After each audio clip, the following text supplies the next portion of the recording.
Sosok bocah SMP nyamar jadi polisi gadungan, sudah berpangkat Bribda tapi baru kelas 9. Inilah sosok DAP, bocah SMP yang nyamar jadi polisi gadungan di Kota Kendari, Sulawesi Tenggara, Sultra. Jika pelajar seusianya sibuk belajar sembari bermain, DAP justru punya pikiran untuk menjadi polisi gadungan. DAP lengkap menjadi polisi gadungan dengan mengenakan seragam Polri berwarna coklat lengkap dengan tanda pangkat. Ia menyamar menjadi polisi berpangkat Bribda. Bocah SMP yang masih berusia 15 tahun itu kini diamankan tim Sabara Polda Sultra usai kedapatan menyamar jadi polisi gadungan. Dalam video viral beredar, sosok DAP tampak mengenakan seragam Polri berwarna coklat lengkap dengan tanda pangkatnya. Pelajar SMP yang terciduk menjadi polisi gadungan itu diapit Kanit Perintis Sabara Polda Sultra, Ibda Toyo, bersama 2 personel kepolisian berseragam. Pada hari Minggu tanggal 4 Januari kami mengamankan 1 orang warga sipil yang mengaku menjadi anggota Polri,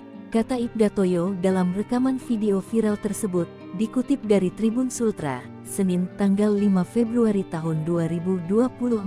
DAP ditangkap tim Sabara Polda Sultra dan sudah diamankan di Markas Kepolisian Sektor atau Polsek Mandonga, Kota Kendari. Setelah kami mendapat laporan kami langsung menuju ke lokasi kejadian dan melakukan pemeriksaan, jelasnya. Menurut Ibda Toyo, setelah dilakukan pemeriksaan sosok polisi gadungan tersebut, ternyata seorang pelajar SMP. Diketahui DAP merupakan pelajar kelas 3 kelas 9, salah satu sekolah menengah pertama SMP di Kota Kendari, Provinsi Sultra. Ternyata ia seorang warga sipil dan merupakan pelajar kelas 3 SMP, tandas Ibda Toyo.